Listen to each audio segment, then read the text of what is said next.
આત્માથી ઉત્પત્તિ અને આત્મામાં સર્વનો પ્રલય. શ્રી ભગવાન બોલ્યા, હવે કપિલ વગેરે પૂર્વાચાર્યએ નિશ્ચય કરેલા સાંખ્યશાસ્ત્રનું હું તમને કહી સંભળાવું છું. જે જાણીને પુરુષ ભેદને લીધે થયેલા સુખ દુઃખ વગેરે ભ્રમને તત્કાળ તજે છે. હે ઉદ્ધવ, સાંખ્ય યોગ જાણવાથી મનુષ્ય પ્રપંચના ભ્રમને તરત છોડી દે છે. સતયુગના આરંભમાં લોક વિવેકવાળા હતા. પ્રલયકાળે જ્ઞાન અને તેનો વિષય એટલા દ્રષ્ટા અને દ્રશ્ય એક નિર્વિકલ્પ રૂપમાં હતા. પછી તેમાંથી બ્રહ્મ અને માયા એ બે રૂપ થઈ ગયા. તેમાં માયાને પ્રકૃતિ કહે છે. તે કાર્યકારણ રૂપથી બે પ્રકારે થઈ ગઈ. બીજી વસ્તુને પુરુષ કહે છે. જીવોના અદ્રશ ધર્મને અનુસારે મેં પ્રકૃતિમાં ક્ષોભ કર્યો, એટલે તેમાંથી સત્વ, રજ અને તમ એ 3 ગુણ પ્રગટ થયા. તેમાંથી ક્રિયાશક્તિ સંપન્ન સૂત્ર થયું અને જ્ઞાનશક્તિ પ્રધાન મહત્તત્વ થયું. મહત્તત્વથી અહંકાર થયો કે જે જીવને મોહમાં નાખે છે. તે અહંકાર 3 ગુણોને લઈને 3 પ્રકારનો થયો તથા પંચ તન્માત્રા, ઇન્દ્રિય અને મનનું કારણ હોવાથી જળ ચેતનમય છે. તામસ અહંકારરૂપ પંચ તન્માત્રાઓથી પંચ મહાભૂત, રાજસ અહંકારથી ઇન્દ્રિય અને સાત્વિક અહંકારથી ઇન્દ્રિયોનો અધિષ્ઠાતા 11 દેવ પ્રગટ થયા. એ બધા મળીને એક ઈંડું થયું. તેમાં મેં પ્રવેશ કર્યો. મારી નાભીમાંથી વિશ્વ નામનું કમળ થયું અને તેમાંથી સ્વયંભૂ બ્રહ્માની ઉત્પત્તિ થઈ. બ્રહ્માએ તપ કર્યો અને તેમાંથી પૃથ્વી, અંતરિક્ષ અને સ્વર્ગ એ 3 લોક થયા. એ 3ની ઉપર મહોલોક અને તપલોક વગેરે છે. અસુરોને તથા નાગોને રહેવા માટે પૃથ્વીના તળની નીચે અતલ, વિતલ, સુતલ વગેરે 7 પાતાળ બનેલા છે. એ 3 લોકમાં પણ ત્રિગુણાત્મક કર્મોને અનુસાર સંપૂર્ણ ગતિ થાય છે. યોગ, તપ અને સંન્યાસના ફળરૂપ મહોલોક, જનલોક, તપલોક અને સત્યલોકની પ્રાપ્તિ થાય છે તથા ભક્તિ યોગથી મારું પરધામ મળે છે. જ્યારે પ્રલયકાળ આવે છે ત્યારે દરેક તત્વ પોતાના મૂળ કારણમાં લીન થાય છે. શરીર અન્નમાં, અન્ન બીજમાં, બીજ ભૂમિમાં, ભૂમિ ગંધમાં, ગંધ જળમાં, જળ રસમાં, રસ તેજમાં, તેજ રૂપમાં, રૂપ વાયુમાં, વાયુ સ્પર્શમાં, સ્પર્શ આકાશમાં અને આકાશ શબ્દ તન્માત્રામાં લીન થાય છે. તે તામસ અહંકારમાં લીન થાય છે. ઇન્દ્રિય રાજસ અહંકારમાં લીન થાય છે અને તેનો નિયંતા દેવનો સાત્વિક અહંકારમાં લય થાય છે. એ 3 અહંકાર મહત્તત્વમાં લીન થાય છે. મહત્તત્વ પોતાના કારણ ગુણમાં લીન થાય છે. તે અવ્યક્ત પ્રકૃતિમાં અને પ્રકૃતિ પોતાના પ્રેરક અવયવ કાળમાં લીન થાય છે. કાળ માયારૂપ જીવમાં અને જીવ આત્મામાં લીન થાય છે. તેનો કોઈમાં લય થતો નથી, કારણ કે તે સર્વનું અધિષ્ઠાન છે. આ બધો પ્રપંચ એ ભ્રમ છે અથવા આરોપ છે. તે જ્ઞાન થતાં લય પામે છે. જ્ઞાન થવા માટે માયાના 3 ગુણ બરાબર સમજવાની જરૂર છે. તેની સમજણ આ પ્રમાણે છે. સત્વ ગુણ એટલે સમ, દમ, તિતિક્ષા, વિવેક, તપ, સત્ય, દયા, સ્મૃતિ, સંતોષ, ત્યાગ, વિષયોમાં અનિચ્છા, શ્રદ્ધા, લજ્જા, દાન અને આત્મરતિ.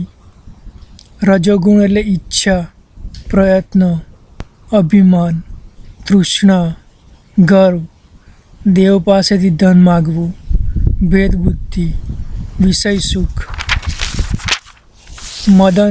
મદજનિત ઉત્સાહ, પોતાની પ્રશંસામાં પ્રેમ, હાસ્ય, પુરુષાર્થ અને બળપૂર્વક ઉદ્યોગ. તમોગુણ એટલે ક્રોધ, લોભ, મિથ્યા ભાષણ, હિંસા, પાખંડ, યાચના, શ્રમ, કલહ, શોક, મોહ, વિષાદ, પીડા, નિદ્રા, આશા, ભય અને અનુદ્યોગ. ઉપરયુક્ત ત્રણેય ગુણોની વૃત્તિઓને લઈને માણસ હું અને મારું માનીને કહે છે કે હું શાંત છું, હું કામી છું, હું ક્રોધી છું. એ ત્રણેય ગુણ મળીને જે સન્નિપાત થાય છે તેમાંથી શ્રદ્ધા, રતિ અને ધનની ઈચ્છા ઉત્પન્ન થાય છે. હે ઉદ્ધવ, જ્યારે માણસ મારું ભજન કરે છે, મારી પ્રેમપૂર્વક ભક્તિ કરે છે, ત્યારે સત્વગુણનો ઉદય જણાય છે. સકામ કર્મો રજોગુણથી થાય છે અને હિંસા વગેરે તમોગુણથી થાય છે. એ ત્રણેય ગુણ જીવનના છે, મારા નથી. જીવ તેમાં આસક્ત થઈને બંધનમાં પડે છે. જ્યારે સત્વગુણ વધે છે ત્યારે જીવને સુખ, ધર્મ અને જ્ઞાન મળે છે. જ્યારે રજોગુણ વધે છે ત્યારે આસક્તિ અને ભેદબુદ્ધિ વધે છે અને જ્યારે તમોગુણ વધે છે ત્યારે શોક, મોહ, નિદ્રા, હિંસા અને આશા વધે છે.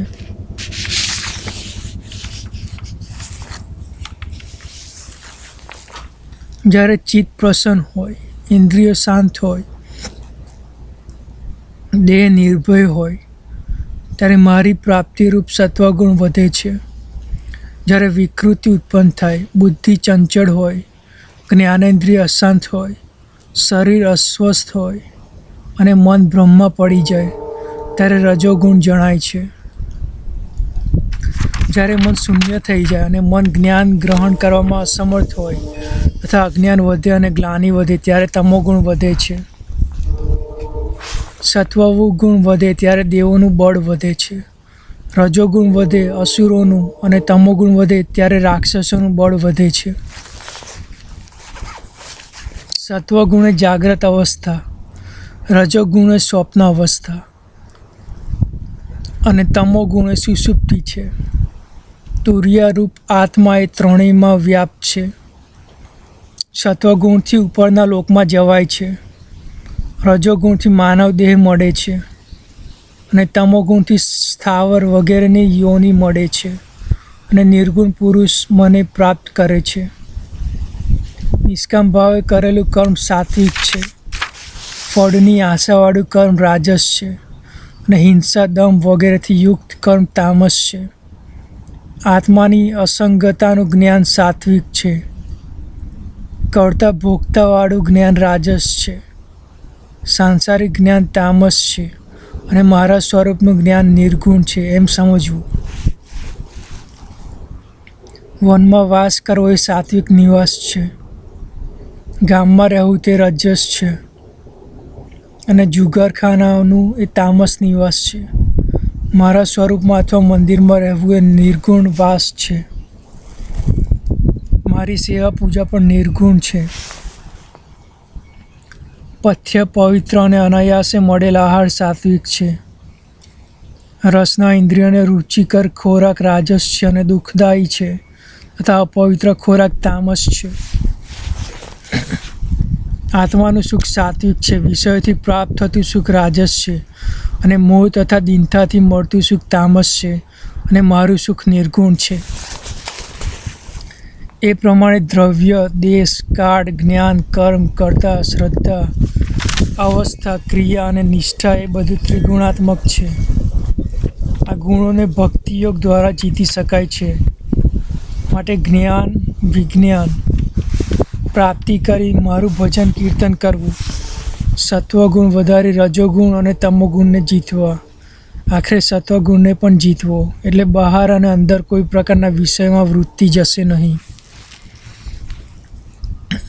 એ રીતે ગુણોથી છૂટેલો જીવ જીવપણાના કારણરૂપ લિંગા શરીર ત્યજી મને પામે છે અને પછી અંતઃકરણમાં થનારા ગુણોથી અને લિંગ શરીરથી છૂટેલો તે જીવ બ્રહ્મ સ્વરૂપ એવા મારાથી જ પૂર્ણ બની વિષય ભોગ માટે બહાર ભટકતો નથી અને વિષયોના સ્મરણથી અંદર પણ ભમતો નથી.